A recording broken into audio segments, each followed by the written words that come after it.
Hello everyone and welcome to commerce education centre.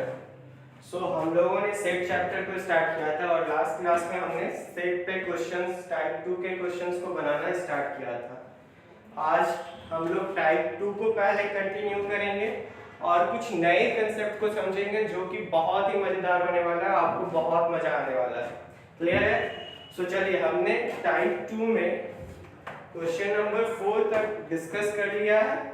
अभी question number 5 को भी हमने डिस्कस कर लिया है। 5 में फोर्थ नंबर शायद हमने डिस्कस नहीं किया था। फोर्थ नंबर क्या है, ध्यान से देखिए। Null set is a dash of all set. तो मैंने आपको क्या बोला था कि नल सेट हर सेट का सबसेट होता है। कैसे होता है? तो मैंने आपको निकाल के बताया भी था कि रीजन क्या है। जब कोई भी एलिमेंट नहीं होता तब भी वो नल सेट जो है उस मैट्रिक उस सेट का साथ नहीं छोड़ता है। तो जब एक से ज्यादा एलिमेंट होंगे तो वहां तो नल सेट ऑब्वियसली है कि होगा ही होगा। तो इसलिए नल सेट जो है हर सेट का सबसेट होता है। तो 5 का फोर्थ नंबर क्या हो जाएगा? Null set is a subset of all set. Clear है? अब देखिए नेक्स्ट क्वेश्चन क्या बोलता है। क्वेश्चन नंबर 6 बोलता है which are the following subset of set A. और कोई एक सेट ए दिया हुआ है जिसका एलिमेंट क्या है? 0 3। अब हमें 4 ऑप्शन दे दिया है। Option number A 0 3, option number B 0 3 0 3, option number C 0 3 0 3 and 5, option number D 0 3 0 3। Actually option C और डी सेम हो गया है। तो अभी देखते हैं। मैंने आपको बोला था जब भी पावर सेट बनाने का या सबसेट आपको निकालने बोला जाए तो हम लोग करते क्या है, हम लोग इस सेट में जितने भी एलिमेंट प्रेजेंट है हर एक एलिमेंट को लेके एक नया सेट तैयार करते हैं। इनडायरेक्टली हम लोगों से क्या पूछा जा रहा है कि अगर कोई सेट ए है जिसका एलिमेंट 0 और 3 है तो what are the new set that can be formed by using these two elements only. Clear है? इन दोनों एलिमेंट्स को यूज करके क्या क्या नया सेट हम लोग फॉर्म कर सकते हैं वो बताइए या सबसेट निकालिए। आपको पावर सेट भी बोला जा सकता है, आपको सबसेट भी निकालने बोला जा सकता है। तो चलिए देखते हैं क्या क्या हो जाएगा। पहला, एक एक एलिमेंट को लेकर सेट तैयार करते हैं। तो एक बार एक सेट में 0 हमने रखा, फिर एक बार एक सेट बनाया जिसमें हमने 3 को एलिमेंट के रूप में रखा। अब 2 एलिमेंट था और एक एक सेट तैयार हो गया, 2 सेट तैयार हो गया। अब हम लोग क्या करेंगे, 2 एलिमेंट को रख के एक सेट को फॉर्म करते हैं, ये भी सबसेट है। क्लियर है? अब एक मैंने आपको बताया था 5 is subset of every set. जब भी सबसेट निकालने बोला जाए या आपको पावर सेट निकालने बोला जाए आपको 5 तुरंत लिख देना है क्योंकि 5 हर एक सेट का सबसेट होता है। तो हमारा करेक्ट ऑप्शन इन चारों में क्या हो जाएगा? सी और डी दोनों सेम है तो आप कोई भी ऑप्शन को टिक कर सकते हो। क्लियर है? चलिए हम लोग नेक्स्ट कंसेप्ट को समझते हैं।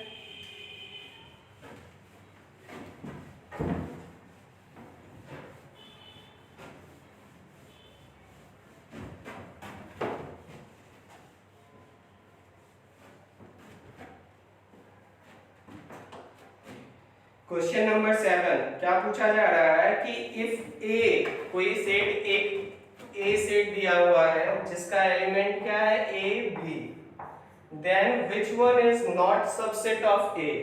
अब बोलता है कि इन 4 ऑप्शन दिए गए हैं। पहला ऑप्शन है 0, दूसरा ऑप्शन है ए, तीसरा ऑप्शन है बी, चौथा ऑप्शन है 5। और आपसे पूछा गया है कि इन चारों में कौन सबसेट नहीं होगा ये बताइए। तो बहुत ही ध्यान से समझिए, आपको क्या करना है, सबसे पहले खुद से आपको इस सेट का सारा सबसेट निकाल लेना है। तो सारा सबसेट क्या हो जाएगा, पहला एक सेट को लेते हैं जिसमें ए एलिमेंट होगा, दूसरा सेट बनाते हैं जिसमें एलिमेंट बी होगा, तीसरा सेट लेते हैं जिसमें एलिमेंट ए भी होगा, और चौथा सेट लेते हैं जिसका एलिमेंट 5 है। तो ये चारों सबसेट होगा, बाकी कोई नहीं होगा। तो आप ध्यान से देखिए, ये जो सेट है आप इसको फाई या नल सेट नहीं बोल सकते हो। अगर ये सिर्फ ऐसे रहता या फिर यहाँ पे फाई रहता तब ये सही होता। क्लियर है? तो हमारा जो आंसर है कि क्या ये सबसेट है इस सेट का, तो बोलेंगे नहीं भाई साहब, जीरो नाम का कोई एलिमेंट नहीं है, तो हम लोग ऐसा सेट तैयार नहीं कर सकते। तो ये ऑप्शन गलत हो जाएगा। दूसरा है, एक सेट है जिसका एलिमेंट ए है, तो ये सबसेट हो जाएगा। तीसरा है, एक सेट है जिसका एलिमेंट बी है, ये भी सेट हो जाएगा। चौथा देखिए, यही आपका जैक बोर्ड का परेशानी क्या है या फिर आपके बुक का परेशानी क्या है, आपको ऑप्शन भी गलत देगा, आपको हॉच पॉच भी करेगा और सही से आंसर भी नहीं देगा। क्वेश्चन भी कुछ देके, ऑप्शन भी आपको कुछ देके, आंसर कुछ और देगा। मतलब बच्चा को पूरा परेशान करने का जो क्या बोलते हैं उसको, बंदोबस्त किया गया है। क्लियर है? तो ध्यान से आप देखिए, ये फाई नहीं है। अब ऑथर किसको फाई या नल समझ गए, इन दोनों में कोई किसी एक को नल मैट्रिक्स फाई समझा होगा उन्होंने, और किसी दूसरे को उन्होंने आंसर के रूप में लिखा होगा।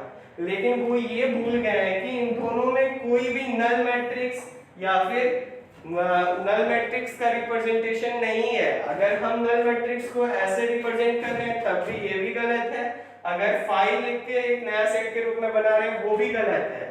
या तो हम ऐसे लिखेंगे नल सेट को या फिर ऐसे लिखेंगे। तो ये दोनों सबसेट नहीं है, तो आपको कंफ्यूज नहीं होना है। जो भी आंसर दिया है आपको देख लेना है खाली, और फिर हंस देना है एक बार, जो भी ऑथर है उनपे थोड़ा सा,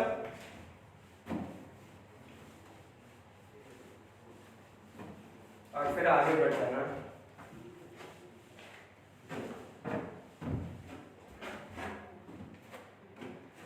क्वेश्चन नंबर 7 हमने डिस्कस किया। क्वेश्चन नंबर 8 क्या है, which of the following is true, कौन सा इनमें से सही है। आपको 4-5 क्वेश्चन ऑप्शन या फिर आप बोल सकते हो क्वेश्चन दिया हुआ है। पहला, phi is equal to set phi, ध्यान से समझिएगा। दूसरा है 1 2 3 is proper subset of 2 3 4 5।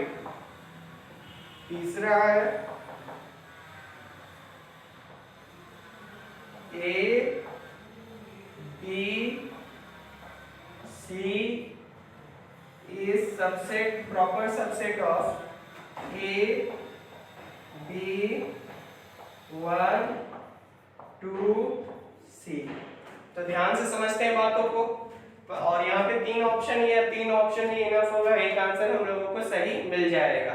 तो पहले को ध्यान से समझते हैं। मैंने आपको बार बार बताया है कि आपको ये समझना पड़ेगा, this one is a null matrix, और यही सिर्फ नल मैट्रिक्स का रिप्रेजेंटेशन है या फिर ये, इन दोनों के छुड़ा के कोई भी नल मैट्रिक्स नहीं हो सकता। तो अगर हम लोग कुछ ऐसा लिख रहे हैं तो ये सिंगलटन सेट है, सॉरी नल मैट्रिक्स में बोल रहा हूं, नल सेट। नल सेट इन दोनों के छुड़ा के कोई और रिप्रेजेंटेशन नल सेट का नहीं है।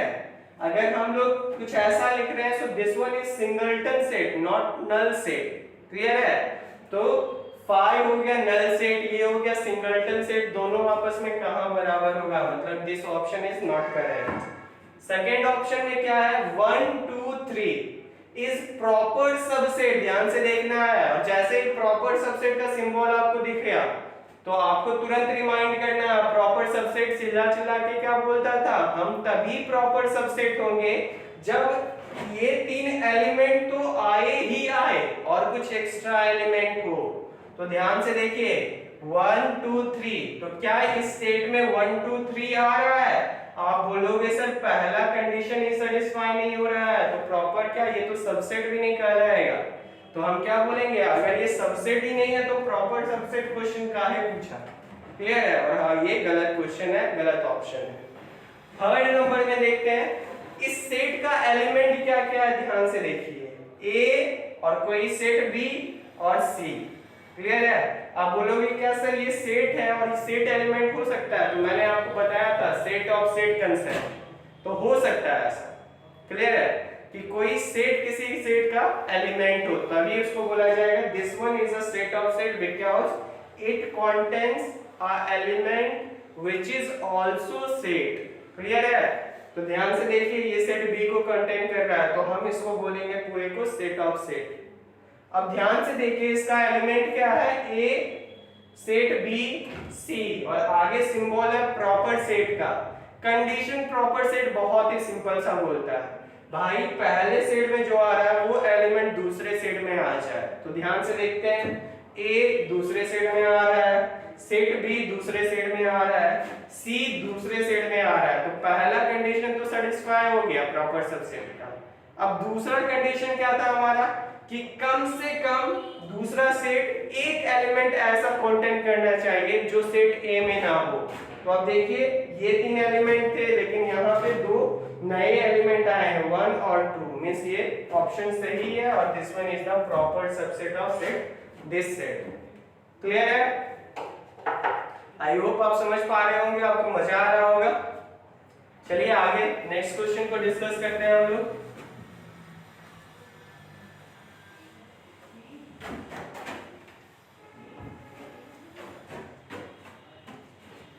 क्वेश्चन नंबर 9 बोलता है क्या कि which of the following is equal. बहुत ही ध्यान से समझना है, which of the following is equal, इनमें से कौन बराबर है। आपको ऑप्शन दिया है, पहला ऑप्शन है 5। आपको नहीं समझ में आता है तो आप ऑप्शन के साथ लिखते जाओ। ये क्या हो गया? Null set. आपको दूसरा ऑप्शन दिया है 5, ये क्या हो गया? Singleton set.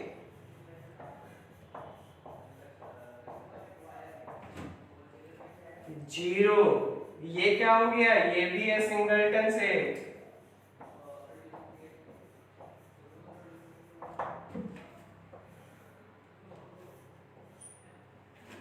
जीरो, ये कोई सेट नहीं है।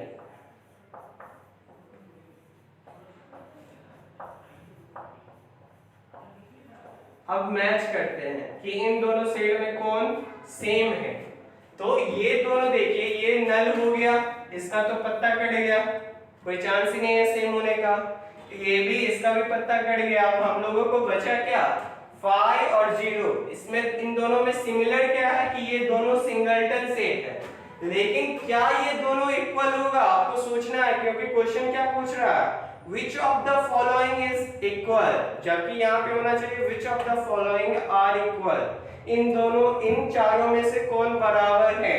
तो ना ये बराबर है, because this one is a different type of singleton set। Singleton set है, हम मानने के लिए तैयार है, क्योंकि इसमें एक एलिमेंट है। हम इसको भी सिंगलटन सेट मानने के लिए तैयार है, लेकिन हम ये मानने के लिए तैयार नहीं है कि this set is equal to this set। इसको हम नहीं मान सकते, हम नहीं बोल सकते कि ऐसा होता है। क्लियर है? तो ये ऑप्शन भी क्या हो गया? हम क्या बोलेंगे? None of the above 4 are, मतलब कोई भी ऐसा नहीं है दो टर्म जो कि सिमिलर हो। आई होप आप समझ पा रहे होंगे, आपको मजा आ रहा होगा।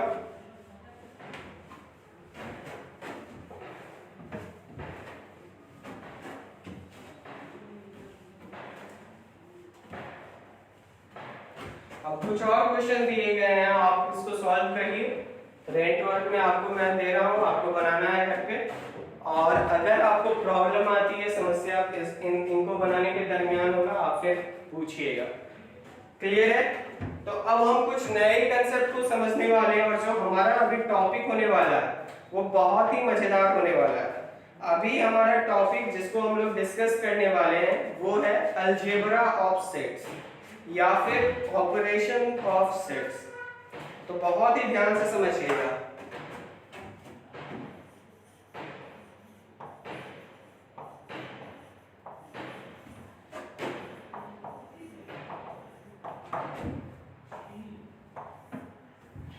अलजेब्रा ऑफ सेट्स बोलने का मतलब दो या तो हम इसको अलजेब्रा ऑफ सेट्स बोल सकते हैं या फिर हम लोग इसको क्या बोल सकते हैं, ऑपरेशन ऑफ सेट्स।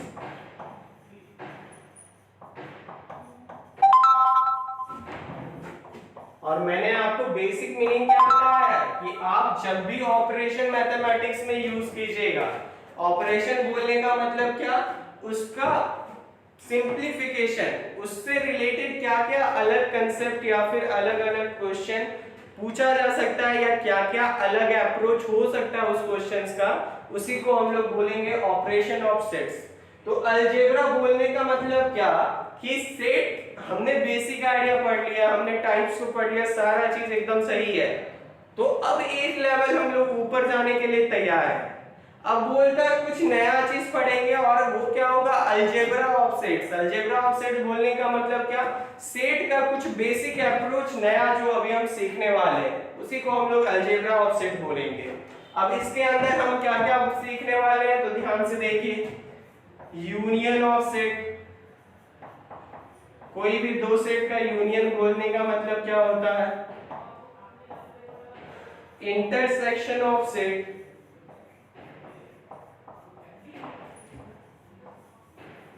कोई भी दो सेट का इंटरसेक्शन मतलब क्या होता है।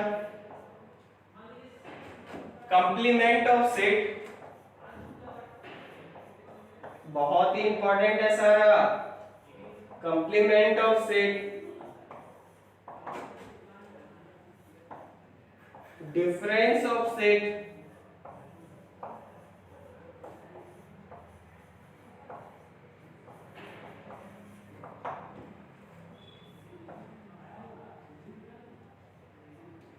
कंप्लीमेंट ऑफ सेट, और एक नया जो हम इनको सीखेंगे जो कि होगा सिमेट्रिक डिफरेंस। क्लियर है। तो अभी ये चारों बेसिक को हम लोग डिस्कस करने वाले हैं, समझते हैं वन बाय वन क्या है। अभी इनको समझने से पहले थोड़ा सा बेसिक आप समझिए। ये सारे जो है वो कोई दो सेट के अप्रोच को, जब भी हम लोग यूनियन बोलेंगे, जब भी इंटरसेक्शन बोलेंगे, जब भी कंप्लीमेंट का बात आएगा, तो कंप्लीमेंट को छुड़ा के बेसिकली सारे जो सारे कंसेप्ट हैं वो किसी दो सेट पे अलग अप्लाई होंगे। और अच्छे से समझते हैं, ये कोई अगर एक सेट दिया हुआ है ए, जिसका एलिमेंट है 1 2 3 4 5, कोई सेट बी दे दिया है,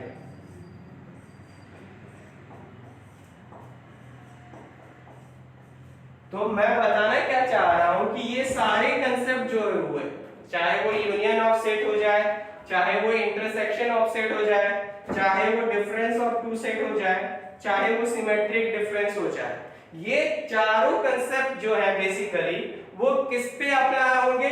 उसके लिए सबसे ज्यादा जरूरी है कि कम से कम दो सेट दिया गया हो, तो दो सेट के ये कंसेप्ट दो सेट में हम लोग अप्लाई करेंगे। अगर सेट ए और बी दे दिया गया और क्वेश्चन अब हम लोगों से पूछा गया कि find out A union B, find out A intersection B, तो ये सारा जो होगा दो नए अलग अलग सेट पे अप्लाई होगा, दो अलग सेट में हम लोग अप्लाई करेंगे इस कंसेप्ट को। क्लियर है, आई होप आपको समझ में आया होगा। अब थोड़ा एक स्टेप और आगे बढ़ते हैं। यूनियन का सिंबल क्या होता है, सबसे पहले ये समझते हैं। यूनियन का सिंबल कुछ ऐसा होता है, कटोरा, जो कि ऊपर साइड में होता है। कटोरा कैसे होता है, कुछ इस टाइप का, तो इसको आप समझिए कटोरा टाइप का। फिर अगला जो है वो है इंटरसेक्शन। इंटरसेक्शन कुछ ऐसा होता है, नीचे बार में कटोरा को उल्टा कर दिए हैं, इस बार बोलता है जिसको मन तिसको हम नहीं लेंगे। क्या होता है और अच्छे से समझेंगे, मजा आएगा आपको। ये कटोरा का क्या कंसेप्ट है, ये बोलता है जो डालना है डाल दो, मेरे को कोई परेशानी नहीं है। क्लियर है। लेकिन ये क्या है, इसका थोड़ा सा भाव बढ़ा हुआ है, ये बोलता है हम किसी को नहीं लेंगे, इसलिए ये आपने क्या किया, ऊपर क्वेश्चन कर लिया। क्या होता है और अच्छे से समझेंगे, थोड़ा सा बेसिक हम लोग समझते हैं। कंप्लीमेंट का सिंबल क्या होता है, जैसे अगर किसी सेट का कंप्लीमेंट निकालना है तो आपको ए के ऊपर में कुछ ऐसा दिया हुआ रहेगा। याद करिए जो हम जब हम मैट्रिक्स हम लोग डिस्कस कर रहे थे तो ट्रांसपोज का भी कुछ ऐसा होता था। तो ए कंप्लीमेंट कभी सिंबल कुछ ऐसा होता है, ए के ऊपर कुछ ऐसा ले दिया मतलब ए सेट का कंप्लीमेंट निकालना है। डिफरेंस ऑफ सेट, डिफरेंस बोलने का मतलब अगर a माइनस बी निकालना है मतलब a difference with set b, set a का डिफरेंस सेट b के अकॉर्डिंग, तो माइनस बीच में लगा देंगे। सिमेट्रिक डिफरेंस, सिंबल क्या होता है a ट्रायंगल b, क्लियर है। तो बेसिक आपको सबसे पहले मैंने क्या बताया, सिंबल के बारे में बताया। अब एक स्टेप आगे चलते हैं और कंसेप्ट को समझते हैं। बहुत ही मजेदार कंसेप्ट है, आपको बहुत भरपूर मजा आने वाला है, तो दिल लगा के पढ़ना है। सिर्फ एक बात यही है कि आपको मन लगा के पढ़ना है और अच्छे से पूरा ध्यान यहाँ पे देना है। तो पहला सेट क्या है, पहला कंसेप्ट क्या है, यूनियन ऑफ सेट। सपोज करिए कोई दो सेट दे दिया गया है ए और बी, और हम लोगों से क्वेश्चन पूछा गया है फाइंड आउट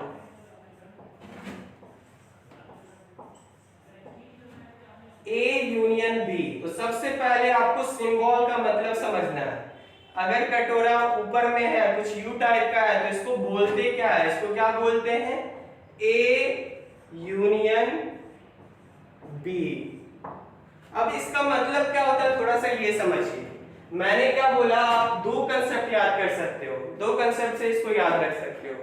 पहला आपने सुना होगा ट्रेड यूनियन, बहुत सारे जगह जहां पे इंडस्ट्री होती है वहां पे क्या होता है, एक यूनियन का फॉर्मेशन होता है, और उस यूनियन का बेसिक मोटिव क्या होता है कि यहाँ पे जितने भी वर्कर्स हैं उसके बिहाफ में हम काम कर रहे हैं, मतलब सारे वर्कर्स के इंटरेस्ट को हम सामने रखने वाले हैं, अगले पर्सन के सामने हम लोग रखने वाले हैं।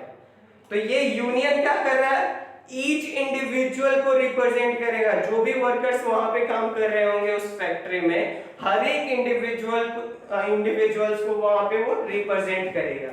तो जब भी यूनियन की बात आए तो वहां पे सबसे इंपॉर्टेंट क्या होता है, ईच इंडिविजुअल, हर एक को प्रायोरिटी देना होता है। आप ऐसा नहीं कर सकते कि आप बोलोगे नहीं भाई तुम्हारे लिए ये, तो हम पॉलिसी जाएंगे डिस्कस करेंगे तो तेरे लिए ये पॉलिसी वैलिड नहीं है, आप ऐसा किसी वर्कर को नहीं बोल सकते।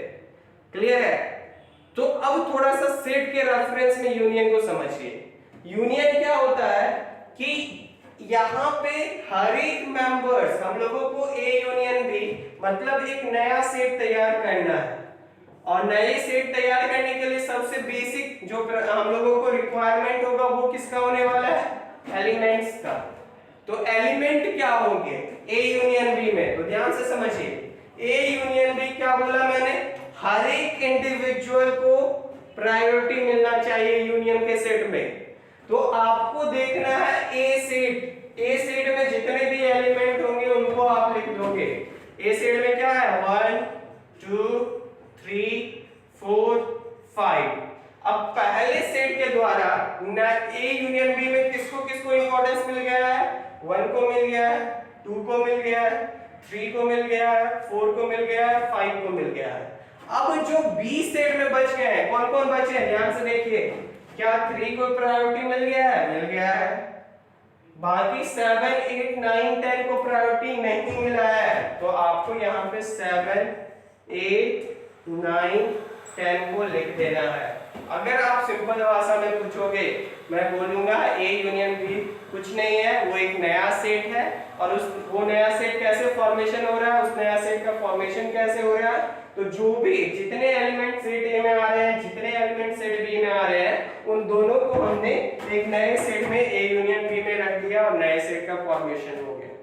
तो आपको यहाँ पे याद क्या रखना है कि हर एक एलिमेंट इस सेट में आना चाहिए।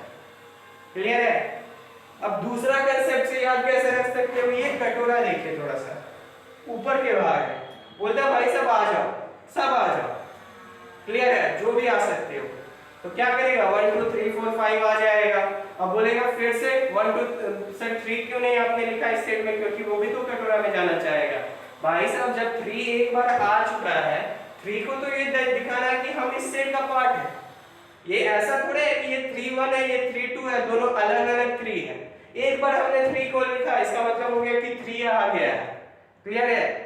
तो अब इस कटोरे में सारे एलिमेंट को रख देना है, जो ए सेट में होंगे, जो बी सेट में होंगे। कॉमन एलिमेंट जो होगा उसको 2 बार नहीं लिखना है, उसको सिंपली 1 बार लिखना है।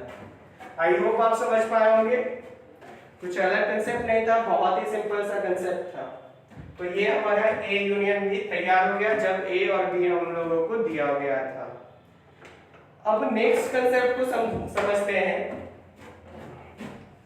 और नेक्स्ट कंसेप्ट क्या होगा ये देखिए।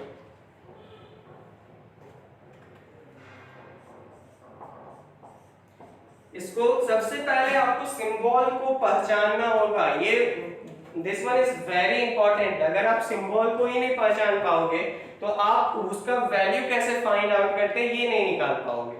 क्लियर है? तो जैसे हम लोगों को यहाँ पे लिखा हुआ है ए इंटरसेक्शन बी, तो हम लोग यहाँ पे लिखेंगे भाई साहब क्या है ये, ए इंटरसेक्शन बी निकालना है हम लोगों को। बहुत ही आराम आराम से काम करना है।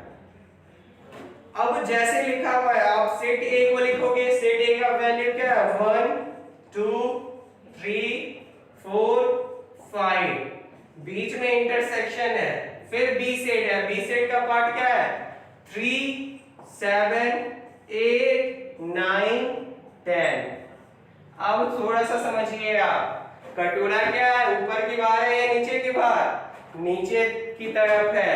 इस बार इसका भाव बढ़ा हुआ है भाई, इस बार ताव में क्या बोल रहा है कि हम नए सेट में सिर्फ उस एलिमेंट को लेंगे जो दोनों सेट में कॉमन होगा, जो सेट ए में भी आएगा, जो सेट बी में भी आएगा। तो ध्यान से देखिए सेट ए में कौन से ऐसे एलिमेंट है जो सेट बी में रिपीट कर रहा है या कॉमन है।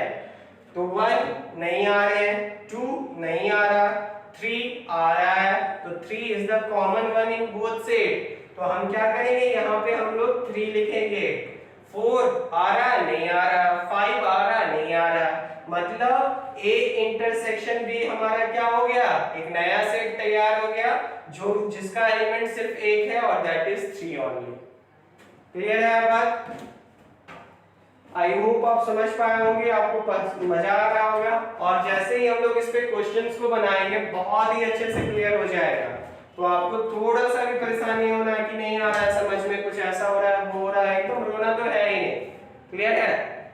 आपको डाउट कुछ भी होता है, कोई भी समस्या आता है तो एकदम आप कभी भी कॉल करेंगे, बात कर सकते हैं, अपना जो भी मन में आ रहा है आप उसको शेयर कर सकते हो, बता सकते हो सर ये प्रॉब्लम आ रही है, यहाँ पे ये चाहिए हेल्प मेरे को, एकदम बेहिचक बता सकते हो।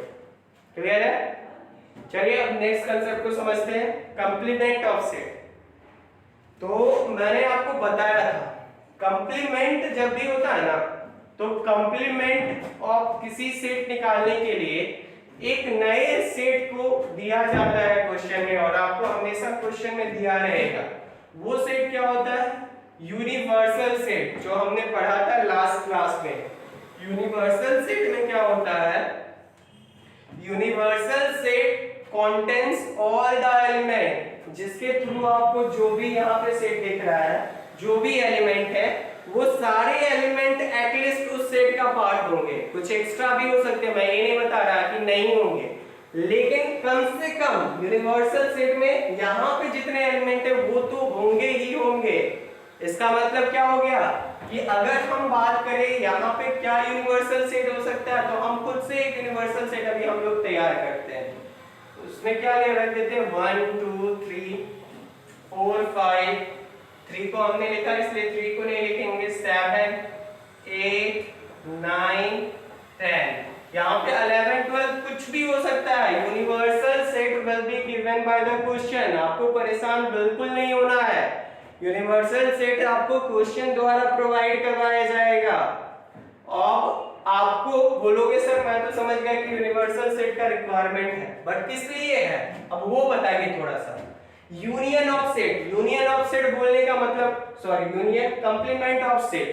अब सपोज करिए मैं आपसे पूछूंगा कि आप ए कंप्लीमेंट बताओ, ध्यान से समझिएगा बात को, आप ए कंप्लीमेंट बताओ, तो आप इसका मतलब क्या हो गया, सेट ए में क्या क्या एलिमेंट है, ध्यान से देखिए 1 2 3 4 5, इसका कंप्लीमेंट निकालना है।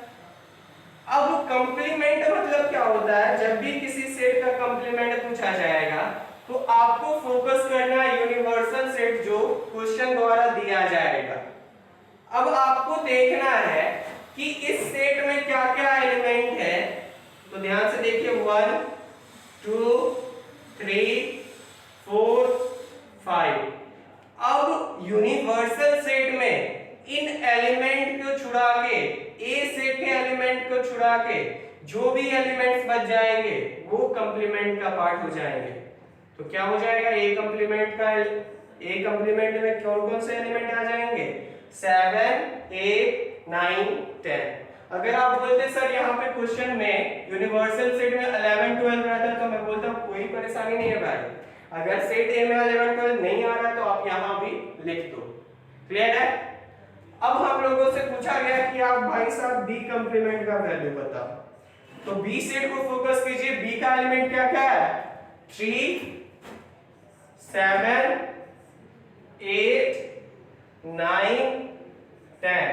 अब यूनिवर्सल सेट का कौन कौन सा एलिमेंट बच जा रहा है जो कि बी सेट में नहीं आया है, तो ध्यान से देखिए 1 2 3 1 2 4 5, बस 1 2 4 5। ये क्या हो गया, ये हो गया हमारा बी कंप्लीमेंट का वैल्यू। सो आई होप आप समझ पा रहे होंगे, कोई कठिनाई नहीं आ रही होगी। और जैसे जैसे हम लोग क्वेश्चन बनाएंगे और कंसेप्ट क्लियर होते जाएगा। तो आज दो और कंसेप्ट हम लोगों का बच गया, difference of two set, symmetric difference. आज यहीं तक रहने देते हैं और हम लोग नेक्स्ट क्लास में इन दोनों कंसेप्ट को पढ़ेंगे और इन तीनों कंसेप्ट को रिकॉल करेंगे और फिर इस कंसेप्ट पे बेस्ड क्वेश्चंस को सॉल्व करेंगे। क्लियर है। तो चलिए आज यहीं तक रहने देते हैं। ध्यान रखिए अपना, अच्छे से रहिए और पढ़ते रहिए। और ट्विस्ट जो बोला जाता है, जैसे सीरियल में दिखाया जाता है, तो वैसे थोड़ा सा इंतजार करिए। इंतजार का फल, बेसब्री का फल मीठा होता है। तो इन दोनों को, ये दोनों और भी मजेदार है। क्या होता है, मेरा बेसिक मोटिव अभी छोड़ने के पीछे ये है कि हम आए तो कल फिर से इन तीनों को इसी बहाने रिकॉल करवा दे, आपको याद करवा दे। फिर उन दोनों को भी इसी बहाने पढ़ लेंगे, पांचों कंप्लीट हो जाएगा, फिर क्वेश्चंस पे डायरेक्ट आएंगे। तो आज यहीं तक रहने देते हैं, फिर हम लोग नेक्स्ट क्लास में मिलेंगे कुछ नए कंसेप्ट के साथ, मजेदार कंसेप्ट के साथ। तब तक अच्छे से रहिए, ध्यान रखिए अपना, take care and bye bye.